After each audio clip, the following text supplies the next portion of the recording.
र म तपाईलाई आज सिकाउन गइरहेको छु तपाईले एउटा गुगल ड्राइभबाट तपाईले आफ्नो जति पनि फोटो भिडियो अनि जति कन्ट्याक्ट नम्बर अनि डकुमेन्ट्स फाइलहरु छन् त्यसलाई चाहिँ सधैँभरिको लागि सेभ तरिकाले चाहिँ कसरी राख्न सक्नुहुन्छ। जस्तै कि देख्न सक्नुहुन्छ ग्यालेरीमा जति फोटो भिडियोहरु छन् यो फोटो भिडियोहरु चाहिँ तपाईको मोबाइल हरायो अथवा तपाईको मोबाइल चाहिँ पुरै रिसेट भयो फर्मेट भयो भने चाहिँ त्यो फेरि पनि फिर्ता आउँदैन र वापस हामीले आफ्नो मोबाइलमा लिन सक्दैनौ र त्यो चाहिँ सधैँ प्रमाणितको लागि पर्मानेन्ट त्यो डिलिट भएर जान्छ हैन। त्यसको लागि चाहिँ तपाईलाई चाहिँ म आज सजिलो तरिका र एकदम इजी तरिकामा सिकाउने छु। तपाईले सधैँभरिको लागि चाहिँ त्यसमा चाहिँ सेभ तरिकाले राख्नुहुन्छ। त्यो चाहिँ एउटा गुगल ड्राइभमा जो देख्न सक्नुहुन्छ यो गुगल ड्राइभमा चाहिँ तपाईले सेभ गरेर राख्नु भयो भने त्यसमा पोस्ट गरेर राख्नु भयो भने तपाईले चाहिँ जुन बेला खोल्न चाहे जति नै वर्ष 10 वर्ष 15 वर्ष पछि खोल्न चाहनु भयो भने नि त्यो तपाईले पाउनुहुनेछ है त। त्यसको लागि तपाईको मोबाइलमा एक गुगल ड्राइभ हुनुपर्छ। यदि यो गुगल ड्राइभ छैन भने प्ले स्टोर ओपन गरेर त्यहाँबाट गुगल ड्राइभ सर्च गरेर त्यसलाई डाउनलोड गर्नु होला। यो गुगल ड्राइभमा यसरी क्लिक गर्नु होला।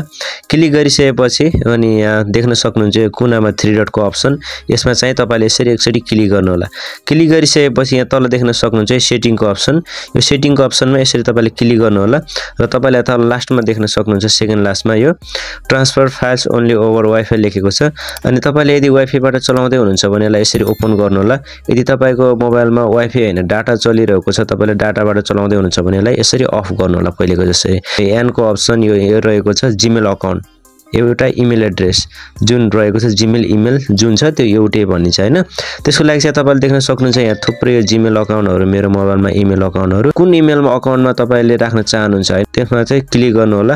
अनि मैले चाहिँ अहिले चाहिँ मेरो जुन यो अहिले रहेको छ त्यही जीमेल अकाउन्टमै मैले यहाँ पोस्ट गर्न चाहन्छु। मैले त्यहीमा चाहिँ मैले सेभ गरेर राख्न चाहन्छु अनि त्यसको लागि यहाँबाट चुज गरेर अनि राख्नु होला।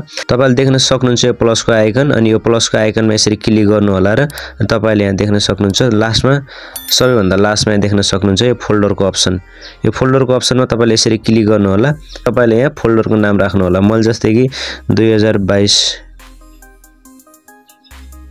न्यू पिक्चर मैले यसरी यहाँ राखेर यसलाई चाहिँ अनि यसरी राखिसकेपछि तपाईले यहाँ क्रिएटको अप्सन देख्नुहुन्छ यहाँ क्रिएट गर्नु होला।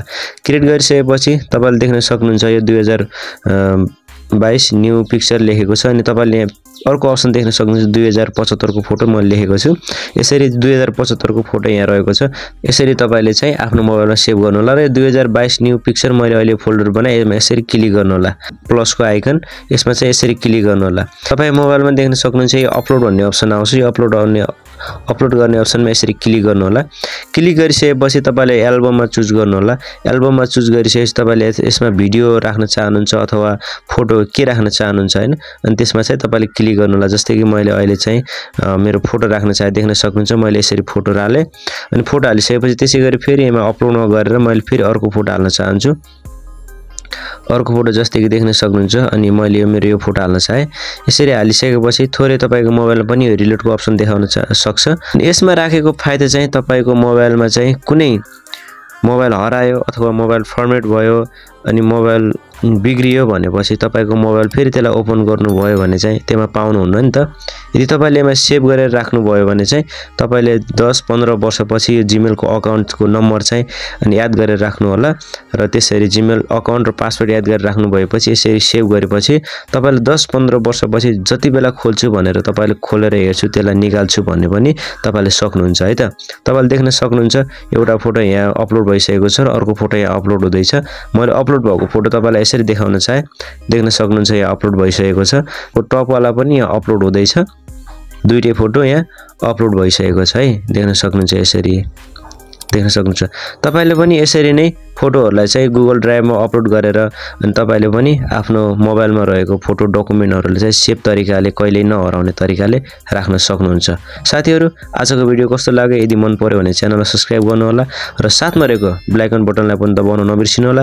यदि तपाईले नजानेको केही कुरा छन् भने मलाई कमेन्ट गर्न अवश्य नबिर्सिनु होला र म त्यसको सक्दो सकभर तपाईलाई उत्तर दिनेछु। हस्त साथीहरु आजलाई भिडियो यति नै फेरि पनि अर्को भिडियोमा भेट्ने छौं।